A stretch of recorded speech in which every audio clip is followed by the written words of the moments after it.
Trump has just suffered what may be the most dangerous blow of his presidency. And it didn't come from Democrats, it didn't come from the courts, and it didn't come from foreign adversaries. It came from his own party. Over the past 2 weeks, a growing rebellion inside the Republican caucus has begun to challenge the very foundation of Trump's governing authority. And what makes this revolt so significant is not simply that it's happening, but that Trump appears to have absolutely no idea how to stop it. The question everyone should be asking right now is straightforward. How did a president who demanded and received absolute loyalty from virtually every Republican in Congress suddenly find himself facing open defiance from senators and representatives who, until very recently, wouldn't dare whisper a word of criticism? The answer reveals something fundamental about where American power actually resides in this moment. And by the end of this analysis, you'll understand exactly why this internal revolt poses a far greater threat to Trump's agenda than anything his opponents have managed to mount. Let's begin with what actually happened, because the sequence of events over the past fortnight tells a remarkable story. It started with the trade war, as so many of Trump's problems now do. When the administration announced its latest round of tariff escalations, targeting not just China, but simultaneously hitting Canada, the European Union, and several Southeast Asian nations, the economic consequences began arriving with unusual speed. The stock market dropped sharply. Business groups that had remained cautiously supportive began issuing increasingly alarmed statements. And critically, Republican members of Congress started hearing from constituents in terms that left very little room for ambiguity. Senator Chuck Grassley of Iowa, 89 years old and about as establishment Republican as they come, took to the Senate floor to publicly challenge the administration's trade authority. This is a man who has spent decades carefully avoiding direct confrontation with his party's sitting presidents. When Chuck Grassley stands up and says the tariff policy is devastating Iowa farmers, that's not political theater. That's a seismic indicator. But Grassley was merely the opening act. What followed was a cascade of Republican defections that would have been unthinkable even 6 months ago.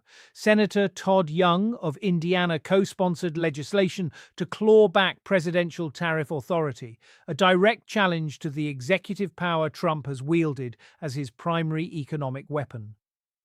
Senator Lisa Murkowski called the administration's approach reckless, and this time she wasn't alone in the wilderness. She had company, and that company was growing by the day. Now here's where this becomes genuinely significant rather than merely interesting. What we're witnessing isn't simply a policy disagreement.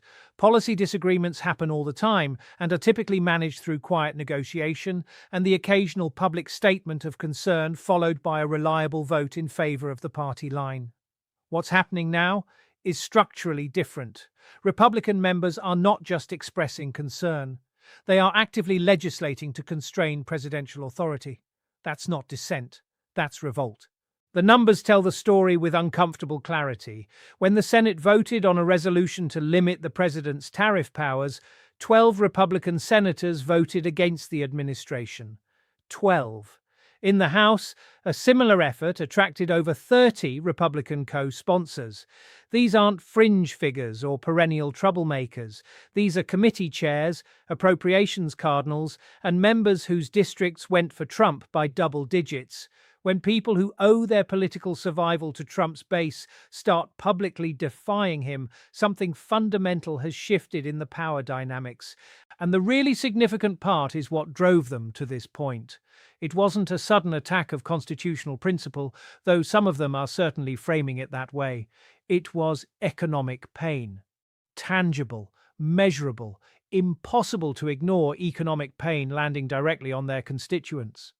The Peterson Institute for International Economics published analysis showing that the cumulative effect of Trump's tariff regime has functioned as one of the largest tax increases on American consumers in modern history.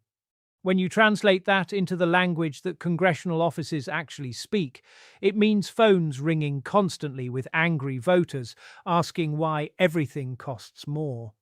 Compare this to how previous internal party rebellions have played out, and the differences are instructive.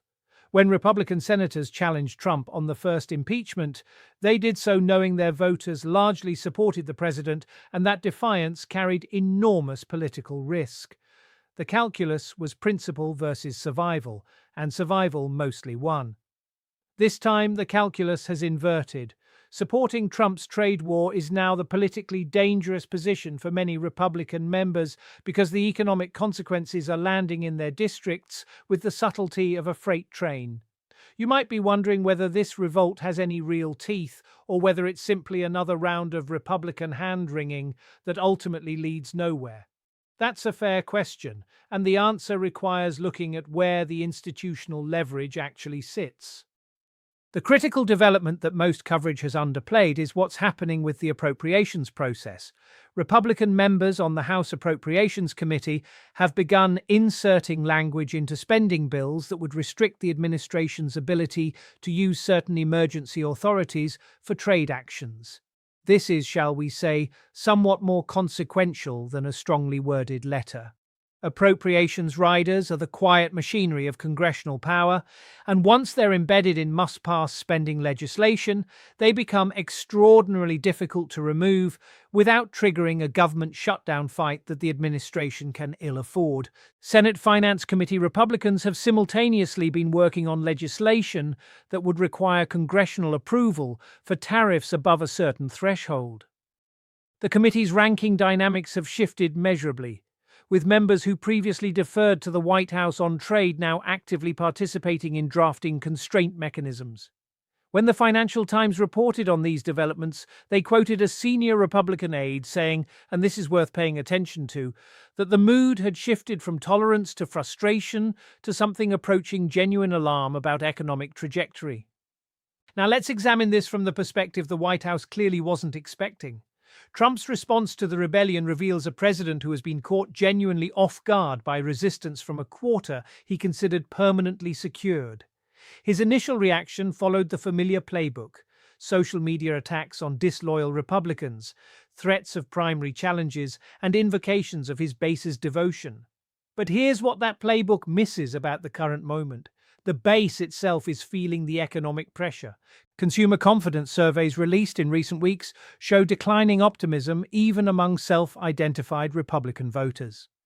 The University of Michigan's Consumer Sentiment Index dropped to levels not seen since the aftermath of the 2008 financial crisis, and the partisan breakdown of that data reveals something Trump should find deeply concerning. Republican respondents, who typically express significantly higher confidence when their party controls the White House, are now registering dissatisfaction at rates that erode the loyalty advantage Trump has always relied upon. This is the mechanism that makes the current revolt qualitatively different from previous challenges. When Republican voters themselves begin expressing economic anxiety, the threat of a Trump-backed primary challenge loses much of its deterrent power.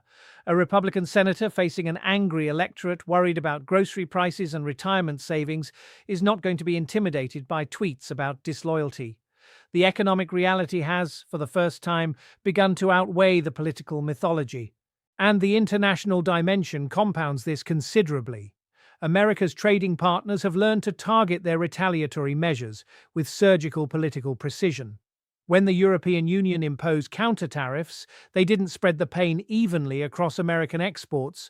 They specifically targeted bourbon from Kentucky, dairy from Wisconsin, and agricultural products from precisely the states where Republican senators were most vulnerable. This isn't coincidence, it's strategic targeting designed to maximize political pressure on the very legislators who might constrain the president's trade authority. The Chinese response has been equally calibrated.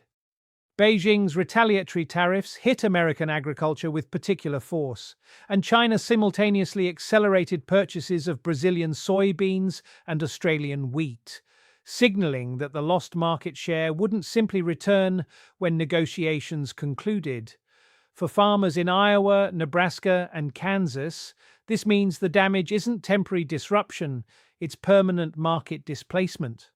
Their representatives in Congress understand this, even if the White House either doesn't or doesn't care. What nobody's talking about is how this revolt intersects with the administration's broader legislative agenda. Trump needs Republican unity to advance his priorities on tax policy, immigration, and defense spending. Every Republican senator who breaks ranks on trade becomes marginally more willing to break ranks on other issues. Loyalty, once fractured, doesn't neatly reconstitute itself along issue lines. The senators who voted to constrain tariff authority have demonstrated to themselves and to each other that defiance is survivable.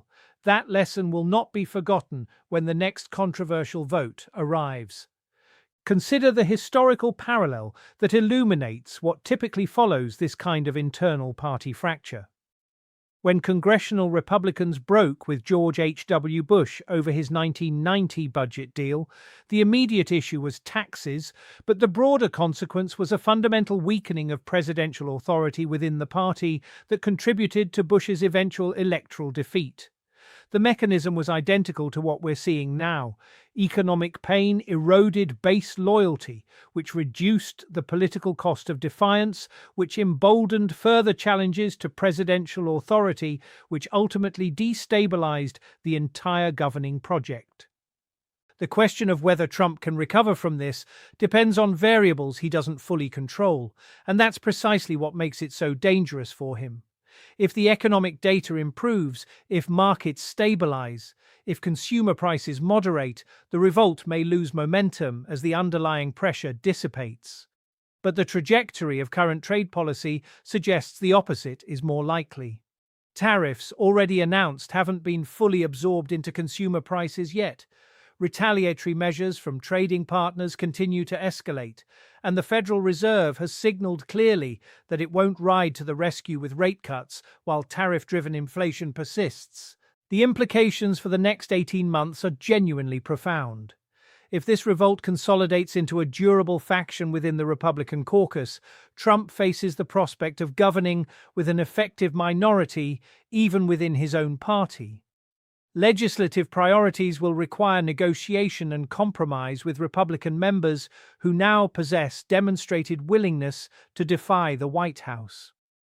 The unilateral executive authority that has characterized Trump's governing approach faces institutional constraint from the one direction he never adequately prepared for. The administration's response so far has been to escalate threats and double down on loyalty demands. This is precisely the wrong strategy for the current moment. Threatening primary challenges against senators whose constituents are economically suffering doesn't inspire fear, it inspires resentment. And resentment, unlike disagreement, has a way of calcifying into permanent opposition. What makes this particularly devastating for Trump's position is the timing. This revolt is emerging not during some distant second-term fatigue, but during a period when the administration needs maximum Republican cohesion to navigate an increasingly hostile international environment. Every week spent fighting internal battles is a week not spent addressing the trade war's consequences, managing alliance relationships, or preparing for economic headwinds that virtually every credible forecaster now considers probable. Bringing all this together, the pattern becomes unmistakable. Trump built his political project on an assumption that proved correct for years, that Republican elected officials would subordinate their own judgment to his authority because his base's loyalty made defiance politically suicidal. That assumption held through 2 impeachments, through the January 6th aftermath, through countless policy disagreements that were quietly swallowed rather than publicly contested. What finally broke it wasn't principle, wasn't patriotism, and wasn't constitutional concern. It was the grocery bill.